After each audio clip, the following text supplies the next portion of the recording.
So, good morning class. Welcome to YouTube channel PNT। So आज हम start करते हैं हमारे मैथ के सेकेंड चैप्टर से, पॉलिनोमियल से।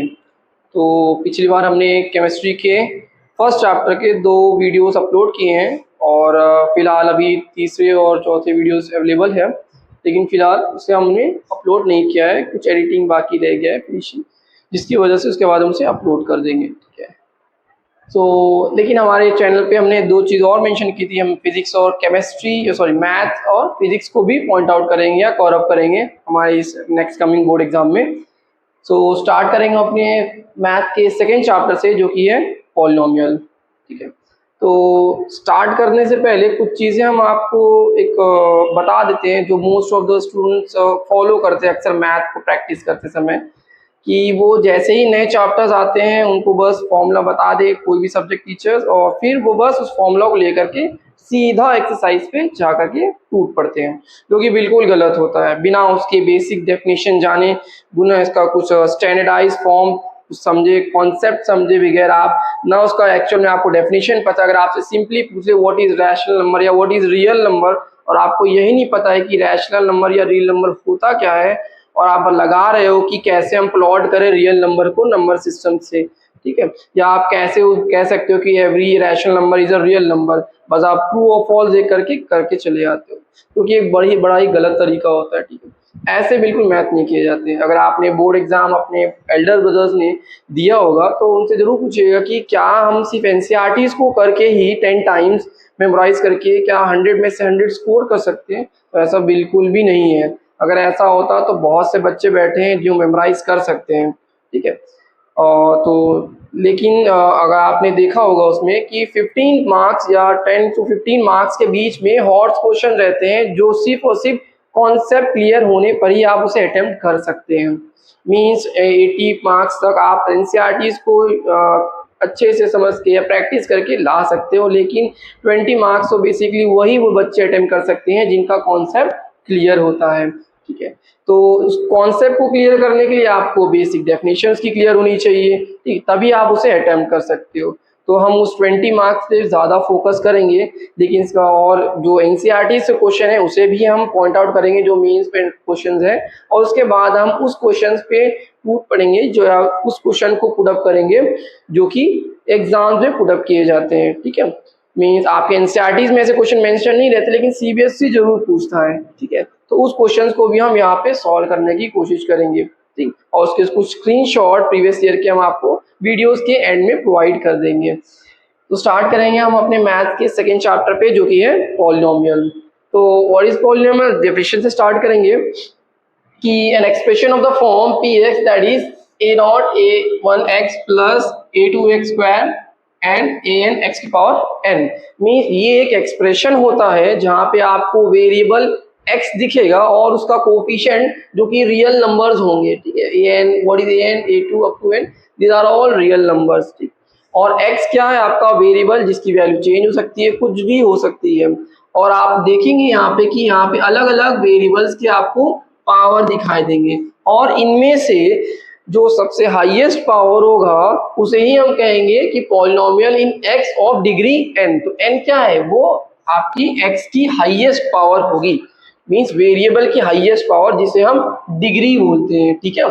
तो यहीं से आपका ये कॉन्सेप्ट या डेफिनेशन बिल्ड हो जाता है। और एक चीज और कि इस वेरिएबल के जो हाईएस्ट पावर है उसका जो कोफिशिएंट है ये आपका कभी जीरो नहीं होना चाहिए।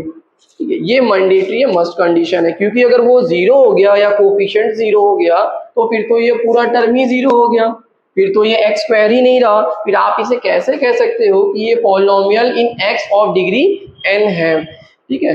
तो मस्ट कंडीशन ये है कि जो भी डिग्री होगा, मीन्स अगर यहाँ पे आप एग्जांपल लो, जैसे हमने ये लिया है और यहाँ पे आप देख रहे हो कि एक वेरिएबल है और कहीं वेरिएबल तो है नहीं, तो इसकी पावर क्या है? अगर कुछ नहीं लिखा तो 1 होगी, तो इसकी मैक्सिमम पावर 1 है।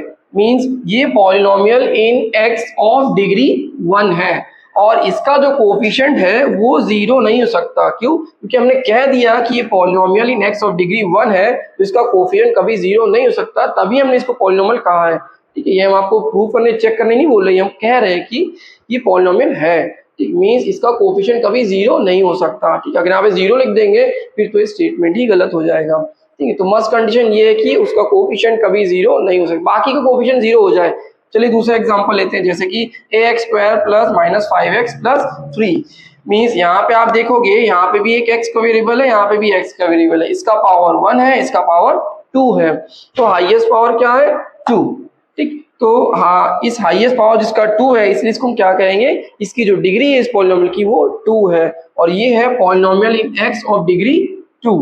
मीन्स जो x की पावर 2 होगी वेरिएबल उसका कोफिशिएंट जीरो नहीं हो सकता, भले ही आप इसका जीरो कर दीजिए। ठीक है, मीन्स ये वाला टर्म ना रहे फिर भी हम इसे क्या कहेंगे, ये polynomial in x of degree 2 ही कहलाया जाएगा। ठीक है, क्योंकि ये बेस्ट मस्ट कंडीशन होती है, आप उस पॉलिनोमियल की जो भी डिग्री कहेंगे ठीक उसका कोफिशिएंट कभी जीरो नहीं होना चाहिए। एक और एग्जांपल लीजिए, जैसे कि 2x³ plus 4y9 y² minus 5y plus √3 is a polynomial in y of degree 3। तो यहाँ पे आप देखेंगे यहाँ पे भी वेरिएबल y है, यहाँ पे भी है, यहाँ पे भी है।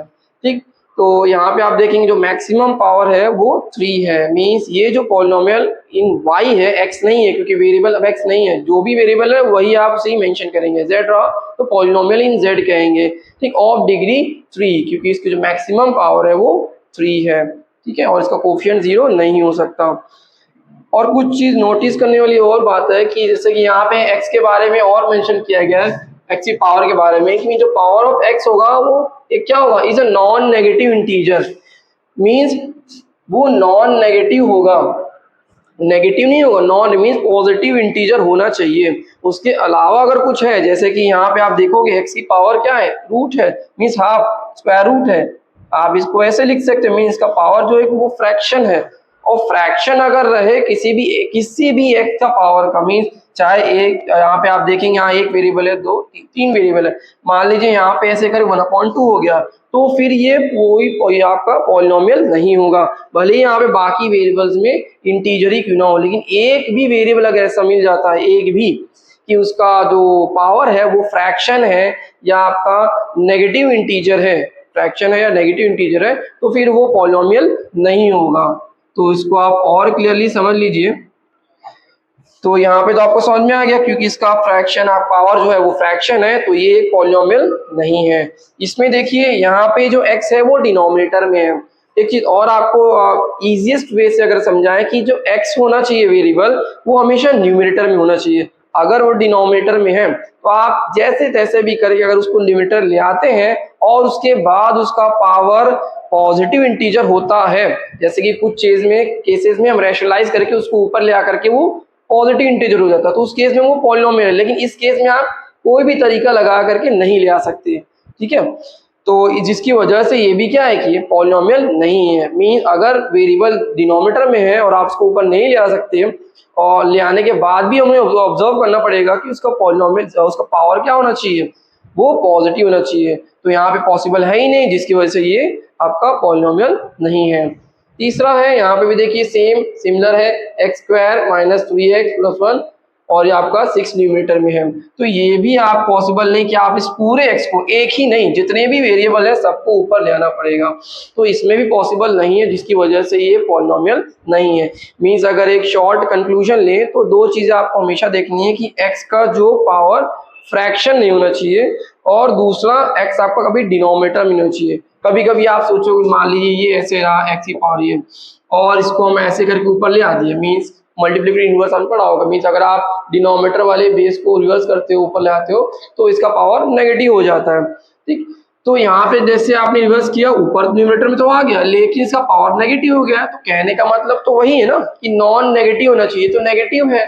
ठीक है, तो वही हम कह रहे हैं कि अगर डिनोमिनेटर में है तो आप उसको जैसे जैसे करके ले आ लेते हो, पावर पॉजिटिव होना चाहिए। अगर नहीं हो सकता तो फिर वो आपका नॉट पॉलिनोमियल नहीं है, नॉट अ पॉलिनोमियल। क्लियर? तो ये था आपका बेसिक डेफिनेशन पॉलिनोमियल का, जो कि हमने देखा कि कोई भी अगर पॉलिनोमियल की डिग्री आपका n है, उसके x वाले वेरिएबल के साथ जो भी कोफिशिएंट होगा वो आपका, उसका जो कोफिशिएंट है वो कभी जीरो नहीं होना चाहिए। ठीक, ये मस्ट कंडीशन है। और बाकी a, a1, a2 up to an ये आपके सारे रियल नंबर्स हैं। ठीक है, और x जो होगा वो कभी आपका नेगेटिव इंटीजर नहीं होगा और फ्रैक्शन नहीं होगा, मीन्स उसको हमेशा पॉजिटिव इंटीजर ही होना पड़ेगा। क्लियर? तो ये था आपका इंट्रो पार्ट पॉलिनॉमियल का। तो हम अपने नेक्स्ट क्लास में टाइप्स ऑफ पॉलिनॉमियल जानेंगे, उसके बाद हम न्यूमेरिकल्स पे प्रोसीड करेंगे। ठीक है, जैसे हमने पहले भी कहा है कि हम आपको डायरेक्टली नहीं बस फॉर्मूला बताया, डिस्क्रिमिनेंट बताया और फिर डिस्क्रिमिनेंट या क्वाड्रेटिक इक्वेशन को फॉर्मूला यूज करने हमने स्टार्ट करा दिया, बस सीधा कैलकुलेशन स्टार्ट कर दिया। ऐसा बिल्कुल नहीं है। पहले आप उसके डेफिनेशन को समझिए, उसके स्टैंडर्ड फॉर्म को जानिए, उसके टाइप्स को जानिए, ऐसा मस्ट कंडीशन कहीं है तो नहीं, इस ए को क्या बोलते हैं, ठीक है, इस पूरे टर्म को क्या उसको क्या कहेंगे। ठीक, तो ये सब चीज़ें जानने के बाद ही हम अपने न्यूमेरिकल्स पे प्रोसीड करेंगे। तो आज की क्लास यहीं पे है, तो इसका स्क्रीनशॉट हम लास्ट में दे देंगे, क्योंकि एक थोड़ा एक्सप्लेनेशन में आपके कुछ चीज़ें मेंशन करनी पड़ जाती है। ठीक है, तो लास्ट के वीडियोस में हम इसको स्क्रीनशॉट आपको दे देंगे। सो ये रहा आपका फर्स्ट क्लास पॉलिनॉमियल क्लास 10 का। सो मिलते हैं अपने नेक्स्ट वीडियो पर। Thank you.